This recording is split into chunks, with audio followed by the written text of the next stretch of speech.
So summer's here, right? And that big question always pops up. What are we going to do with all those long, unstructured days? Today, we're going to explore a kind of blueprint for a different kind of summer, one that swaps a super packed schedule for more purposeful, curiosity-driven play. If you're kind of searching for a summer rhythm that feels less frantic and a lot more intentional, then yeah, you're definitely in the right place. Let's dive into some ideas for what could be a really meaningful break. And it all kicks off with this really simple, but honestly powerful idea from one family. What if we just stepped off that traditional path and designed our own summer experience? This one decision really sets the stage for everything we're about to explore. Okay, let's get into it. The core concept here isn't about cramming the schedule full of stuff. It's actually about creating a simple, visual guide for the day that leaves plenty of room for curiosity and just genuine play. So they call this thing a blueprint. And I want you to think of it more like a gentle framework, not some rigid minute-by-minute schedule. We're going to break down exactly how you can sketch out a version for your own family, making it a practical and visible tool for everyone. Okay, so how do you build this thing? It's really just 3 simple actions. First up, you define a few key blocks of time for your day. Second, you could assign weekly themes, like Art Week or Nature Week or Building Week, just to keep things fresh. And third, you make it visual, like a poster on the wall, so everyone kind of knows the general flow. All right, to make this feel real and not just like some abstract idea, let's actually walk through how one family put these ideas into practice. This is a great way to see how this blueprint can come to life in a really practical way.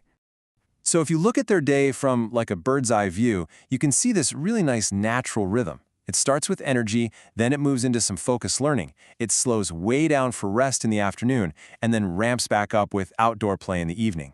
You can see the balance right away, can't you? So first thing in the morning, it's all about getting outside, just connecting with nature and getting those bodies moving right away. This simple start can set such a positive and energetic tone for the whole day, and it's great for burning off that initial morning energy.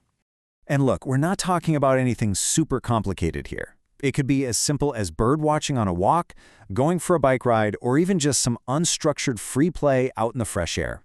It's all about movement and just noticing the world around you.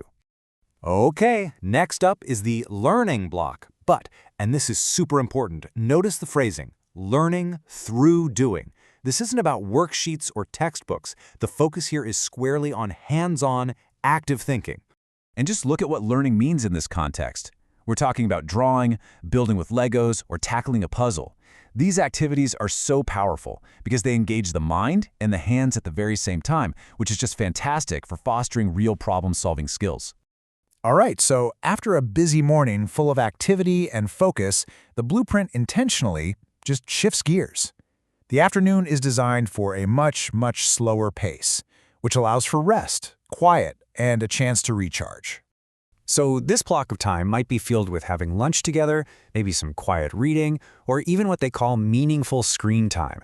The idea isn't to ban screens entirely, but to use them with intention. So think watching a family movie together instead of just passive scrolling. And then, just as the day starts to wind down, the energy actually picks back up again. After a quiet afternoon, this final block is all about getting back outside to play, move, and explore one last time before the day is over. And the activities here are just pure fun and movement, right? Cycling, skating, maybe some classic outdoor games. It's such a great way to burn off that last bit of energy and end the day on a really high note. Okay, so we've seen the what of this blueprint, but let's get into the why. What's the philosophy really driving this whole thing? Well, it all comes down to one thing: fueling a child's natural curiosity. This slide really nails the core shift in thinking. It's about consciously choosing to move away from things like pressure and textbooks, and instead leaning into curiosity and hands-on learning. It's about swapping that passive screen time for active, engaged thinking. When you boil it all down, the goal is actually pretty simple, but it's also really profound. It's about weaving learning into the fabric of everyday life, so it doesn't feel like a chore. It's about raising kids who are active, engaged, and genuinely curious about the world around them. All right, let's bring this all home. A really key idea here is the power of sharing your own journey, not as some expert, but just as a fellow parent trying something new. And that right there, that's the heart of it all. The value isn't in trying to create some perfect, social media-worthy summer.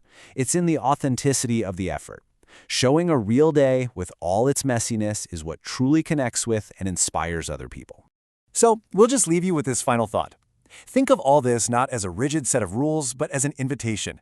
If these ideas have sparked something for you, the next step is to take them and create your own version. What would your family's blueprint for a purposeful summer look like?